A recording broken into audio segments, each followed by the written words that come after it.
अस्सलामु अलैकुम वरहमतुल्लाहि वबरकातुहू। जी मोहतरम नाज़रीन, मुहर्रम हराम का महीना जारी है, तो इस हवाले से एक बड़ा ही अहम सवाल जो कि अक्सर अहबाब पूछ रहे हैं, तो उसका जवाब मैं इंशाअल्लाह अर्ज़ करने की कोशिश करता हूँ।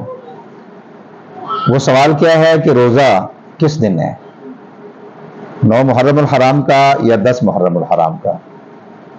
तो इस हवाले से 3 मौक़िफ़ मौजूद हैं, 9 मुहर्रम हराम और 10 का, और बाज़ कहते हैं 10 और 11 का।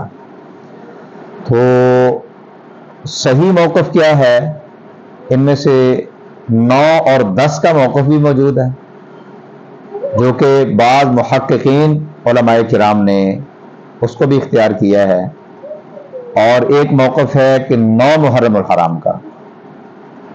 ये मौक़िफ़ कैसा है, इंशाअल्लाह आगे चल के अर्ज़ करते हैं। सबसे पहली बात यह है कि मुहर्रम हराम का जो रोज़ा है, उसकी फजीलत, उसकी अहमियत क्या है। इस हवाले से अबू कतादा रज़ी अल्लाह ताला अन्हो रसूल करीम सल्लल्लाहु अलैहि वसल्लम से फरमाते हैं कि पूछा गया इस रोज़े के मुतालिक, तो आपने इरशाद फरमाया युकफ्फिरु सनतल माज़िया, कि ये पिछले एक साल के गुनाह अल्लाह ताला इससे माफ़ कर देते हैं। ये हदीस सही मुस्लिम में है और हदीस नंबर 1162 1162 नंबर हदीस है।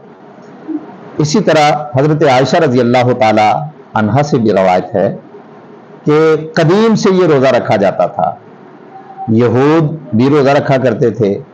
तो अम्मा जान आयशा रज़ी अल्लाह ताला अन्हा फरमाती हैं रसूल करीम सल्लल्लाहु अलैहि वसल्लम ने भी रोज़ा रखा, और फिर आपने इस रोज़े को रखने का हुक्म भी दिया, यानी रमज़ान मुबारक के रोज़े से पहले ये रोज़ा फ़र्ज था उम्मत के ऊपर। यह रवायत भी सही मुस्लिम में मौजूद है, और 1125 नंबर हदीस है।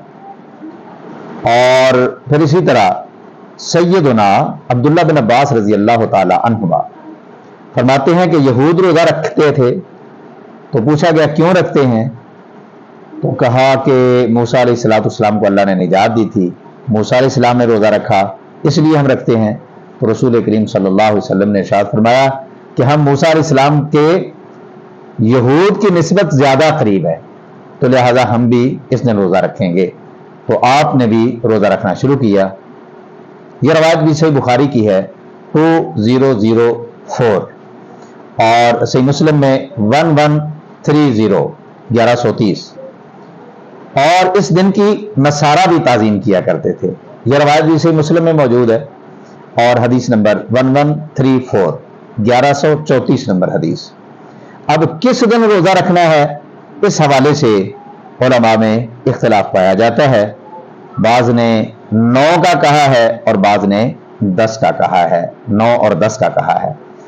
तो इस हवाले से रसूल करीम सल्लल्लाहु अलैहि वसल्लम की जो हदीस है वो अर्ज़ कर देते हैं। रसूल करीम सल्लल्लाहु अलैहि वसल्लम का फरमान इस हवाले से यही है, सैयदना अब्दुल्ला बिन अब्बास रज़ी अल्लाह ताला अन्हुमा से रवायत है कि रसूल करीम सल्लल्लाहु अलैहि वसल्लम ने क्या इरशाद फरमाया, यहूद की मुखालफत में आपने ये बात इरशाद फरमाई कि मैं अगर जिंदा रहा तो आइंदा साल इस दिन का रोज़ा रखूंगा। किस दिन का? यौम तासे, यानी 9 मुहर्रम हराम का रोज़ा रखूंगा, रसूल करीम सल्लल्लाहु अलैहि वसल्लम ने इरशाद फरमाया। और इसी तरह दूसरी रिवायत में जो लफ्ज़ हैं वो भी यही हैं कि अगर मैं जिंदा रहा तो फिर मैं 9 मुहर्रम हराम का रोज़ा रखूंगा। इसमें भी का जिक्र नहीं है, किसी जगह पर भी का जिक्र नहीं है। अब इसके ऊपर बाद लोगों का सवाल है, जो 10 मुहर्रम और 9 का रोज़ा रखने वाले हैं, वो कहते हैं कि जी 10 की नफी भी तो नहीं की ना रसूल करीम सल्लल्लाहु अलैहि वसल्लम ने। तो गुजारिश ये है कि जब अदद बोला जाता है ना, तो अदद से मुराद वही अदद होता है जो बोला जाए। रसूल करीम सल्लल्लाहु अलैहि वसल्लम ने अदद बोला है 9 का, तो 9 का ही मुराद होगा, 10 का नहीं होगा, या 8 और 9 का नहीं होगा। जिस तरह कुरान मजीद में मौजूद है, वल मुतल्लक़ातु यतरब्बस्ना बिअन्फुसिहिन्ना सलासता क़ुरू, इसमें 3 हैज़ का जिक्र है। इसमें 4 नहीं हो सकते, 2 नहीं हो सकते, 3 ही होंगे। اسی طرح یہ روزہ 9 کا رسول کریم صلی اللہ علیہ وسلم نے ارشاد فرمایا، تو لہذا 9 کا ہی ہوگا۔ اور دوسرا سوال اس میں یہ کیا جاتا ہے سیدنا عبداللہ بن عباس رضی اللہ تعالی عنہما کا قول کہ انہوں نے ارشاد فرمایا خالف الیہود وصوموا التاسع والعاشر، کہ سیدنا عبداللہ بن عباس رضی اللہ تعالی عنہما فرماتے ہیں کہ یہود کی مخالفت کرو اور روزہ رکھو 9 کا اور 10 کا۔ یہ روایت سنن الکبریٰ للبہقی میں موجود ہے، جز 4 اور پیج 287 287 نمبر۔ تو اس حدیث کے راوی کہتے ہیں کہ جی جو راوی ہوتے ہیں وہ زیادہ جاننے والے ہوتے ہیں، لہذا عبداللہ بن عباس رضی اللہ تعالیٰ عنہ کا یہ فتویٰ ہے۔ تو اس حوالے سے گزارش یہ ہے کہ سیدنا عبداللہ بن عباس رضی اللہ تعالیٰ عنہما کے 2 قول ہیں، ایک قول یہی ہے اور دوسرا قول جو کہ صحیح مسلم میں موجود ہے۔ حکم بن عارف کہتے ہیں کہ میں نے پوچھا سیدنا عبداللہ بن عباس رضی اللہ تعالیٰ عنہما سے، تو آپ نے فرمایا چاند دیکھ اور چاند دیکھنے کے بعد گنتی شمار کر، یکم محرم 2 محرم اور اس طرح گنتا جا، جب 9 محرم الحرام آ جائے تو پھر اس دن کا روزہ رکھ۔ یہ روایت سے مسلم میں ہے اور حدیث نمبر ہے 1132 یعنی 1132 نمبر۔ تو یہ فتویٰ سیدنا عبداللہ بن عباس رضی اللہ تعالی عنہما کا مرفوع حدیث کے بالکل عین موافق ہے۔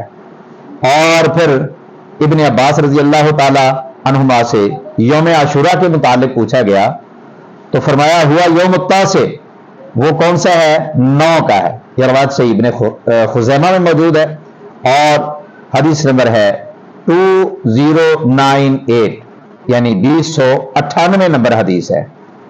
تو اسی طرح ایک اور اعتراض کیا جاتا ہے، وہ یہ کہ جی بنی اسرائیل نے جو نجات پائی تھی وہ 10 کو پائی تھی، تو یہ شکرانے کے طور پر روزہ رکھا جاتا ہے، لہذا 10 کا رکھنا چاہیے، اور پھر وہ مقصد تو پورا نہ ہوا۔ تو گزارش یہ ہے کہ 10 ذی الحج کا جو روزہ، 10 محرم الحرام کا جو روزہ رسول کریم صلی اللہ علیہ وسلم نے بھی رکھا، لیکن اس دن کو تبدیل کر دیا، کس نے؟ رسول کریم صلی اللہ علیہ وسلم نے، اور اللہ کے حکم سے اس کو تبدیل کیا۔ عام طور پر رسول کریم صلی اللہ علیہ وسلم کے متعلق آتا ہے کہ آپ یہود کی موافقت کیا کرتے تھے جس میں حکم موجود نہ ہو، تو جب حکم آیا تو آپ نے اس دن کو تبدیل کر دیا۔ خود رسول کریم صلی اللہ علیہ وسلم نے اس دن کو تبدیل کیا ہے، تو لہذا 9 کا ہی روزہ ہوگا۔ اور اسی طرح دوسری بات یہ کہ شکرانے کے طور پر جب ایسی صورت ہو کہ شکرانے کے طور پر ہم نے کرنا ہے اور مقابلہ ہے کن سے؟ یہودیوں سے، تو پھر مقابلے کی صورت میں ایسا ہوگا کہ پہلے اس وقت سے پہلے شکرانے کے طور پر روزہ رکھنا یہ انشاءاللہ جائز ہے۔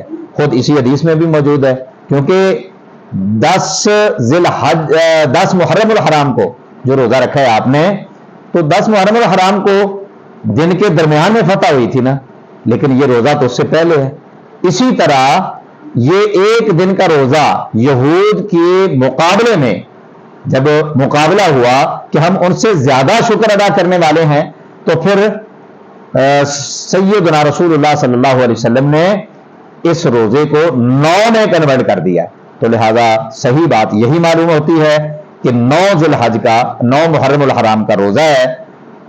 جو علماء کہتے ہیں کہ 10 کا بھی ہے، وہ ان کا اجتہاد ہے، میں کسی کے اوپر تنقید نہیں کرتا، جس کو یہ بات سمجھ آئے، کیونکہ اجتہادی مسئلہ ہے، 9 اور 10 کا روزہ رکھنا چاہے اس کی اپنی مرضی ہے، لیکن جو مجھے معلوم ہوتا ہے اور بہت سارے احباب پوچھ رہے تھے کہ اس حوالے سے آپ کا نقطہ نظر کیا ہے، تو جو میں نے سمجھا علماء کرام کے حوالہ جات اور احادیث کے وہ میں نے پیش کر دیے۔ اللہ تعالیٰ سے دعا ہے کہ اللہ تعالیٰ ہمیں سمجھنے کی توفیق نصیب فرمائے۔ السلام علیکم ورحمۃ اللہ وبرکاتہ۔